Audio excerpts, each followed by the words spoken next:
I get paid every day of the week. Hey everyone, I just spent my life savings banking on the box office success of Coyote vs. Acme. I mean, Looney Tunes can do no wrong. Calamari. Hey everyone, a bunch of studio executives at Warner Brothers turned up missing. I wonder what happened. We have to face the truth sometimes.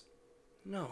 Movies are extremely difficult to make, and sometimes 75% of movies don't even make it past production. Yet Fast and Furious can have 11 movies, because if there's one thing Universal hates, it's change. Canceled movies really range in terms of rarity.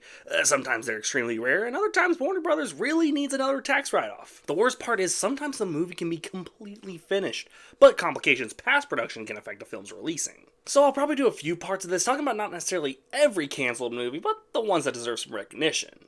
This is Canceled Movies Volume 1. Subscribe, please.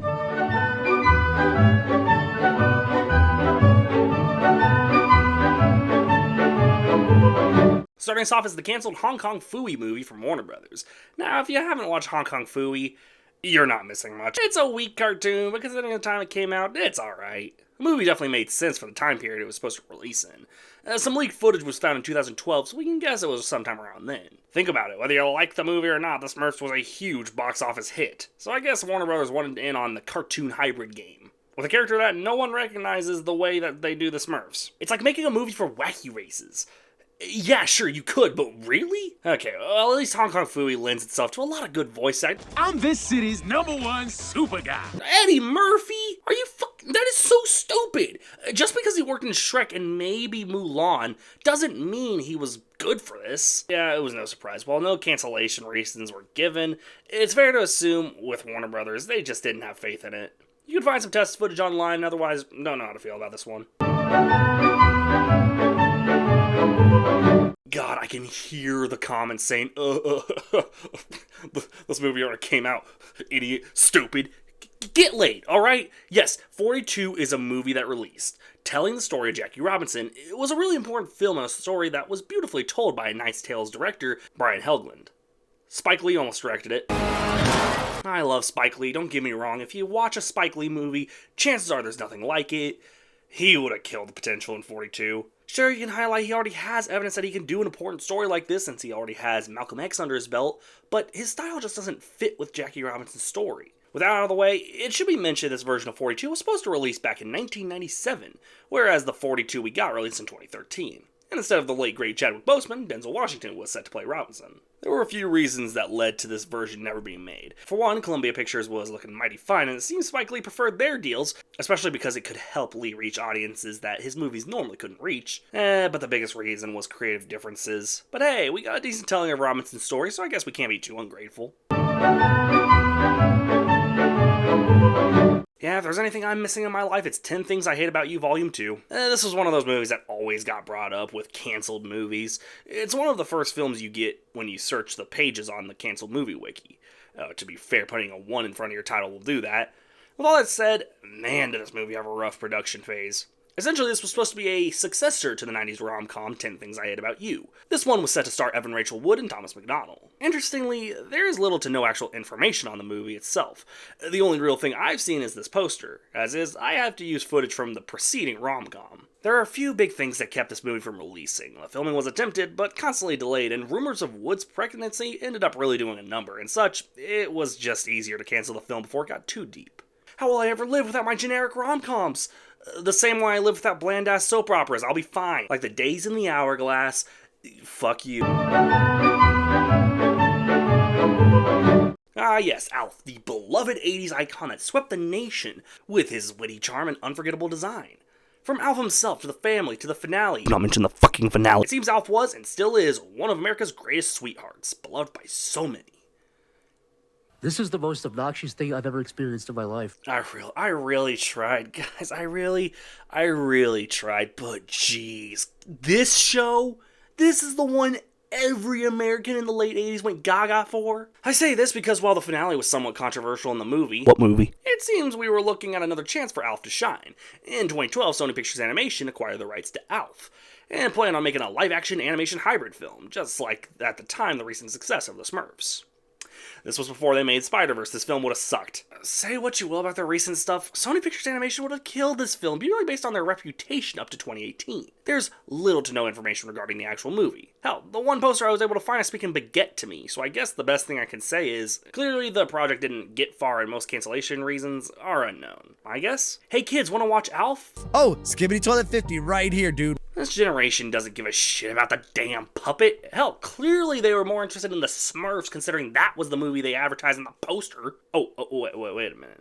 Not the Smurfs, the Pitoofs. Hey, a Nicktoon I have no connection with. Hype. All Real Monsters was one of those weird-ass 90s Nicktoons that pretty much demanded that you knew it was a weird-ass 90s Nicktoon. The only thing I can say is, come on, this was a mid-90s cartoon and Monsters, Inc. would come out in 2001. You ain't slick, Pixar. The show ran from 1994 to 1997, and around the time of the show's ending, Klasky Stupo wanted to make a movie to serve as a finale, similar to how the Wild Thornberrys movie kind of served as a finale to the Wild Thornberrys. That is a terrible example. Harold the Jungle movie. Remember when that was a big thing? Production began around 1998 following the show's cancellation, but get this, it was canceled itself after many called the film too dark. What the fuck did they put in this movie? A movie based on the show with a monster that looks like a nutsack that could have been too dark. Yes, Nickelodeon, especially when it comes to their movies, are incredibly good with dark and over the top, but All Real Monsters? Really? Clearly this didn't work out for the executives and the film's been canceled and swiftly forgotten. Just like this show. Hey, this is Xander. Just right now, you know, I'm just editing this segment, and I actually have to show you guys something that I just found out when I was looking up the logo for the All Real Monsters, because I found out something very interesting after I wrote the script for this video. So here we go. This movie doesn't fucking exist. Yeah, so it doesn't, nothing that I just said, it doesn't exist at all. Apparently, one of the people at Viacom, or one of the people at Paramount said the film was canceled because Viacom bought Paramount, the film wasn't dark, nor were they even planning on making it in the first place. So what the fuck did I read? I have to mention that that's on the Lost Media Wiki instead of the canceled movie wiki. To let you guys know that it is a completely different wiki. And yeah, the status on the Lost Media Wiki, I want to switch back over, the status even says non-existent. So yeah, I'm pretty pissed off because I did all that research and it doesn't even exist. So go me, I guess. Okay, once again, before one of you nerds say, "Oh, an Omega release," of course, you're talking about the movie with the sexy wolves, you furry.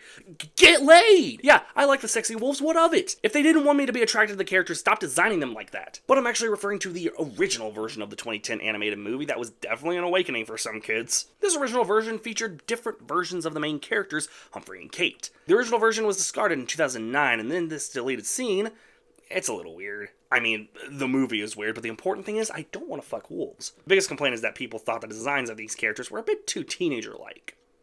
But the designs we got were A-okay for a kid's movie? Well, the movie ended up happening anyways, and it flopped exponentially. Probably because 2010 wasn't ready for the sexiness. Moving on. Oh yes. How else could I end this video? With possibly the most famous canceled movie of all time. Coyote vs. Acme was a film that was supposed to release in summer of last year, and it never happened. Well, in late 2023, what do you know? Warner Brothers announced despite the film being completely finished, Coyote vs. Acme would not be releasing, and the film would just be a tax write-off. Interestingly, unlike most of these movies, this one isn't fully canceled. Warner Brothers keeps attempting to shelf it, but there's been multiple fights for the film to release. As of right now, though, there's nothing for this film. You know, a new fully animated Looney Tunes movie is supposed to release later this year, but if this is any indication of Warner Brothers' intentions with potential blockbuster animated movies, don't hold your breath. The thing about canceled movies that fascinates me is the idea that there's always the chance that a movie you really look forward to might not even make it past pre-production. It makes me grateful for the films I love and the films I always enjoy seeing in theaters when they do release. And until next time, no, I'm not ready to fucking kill you.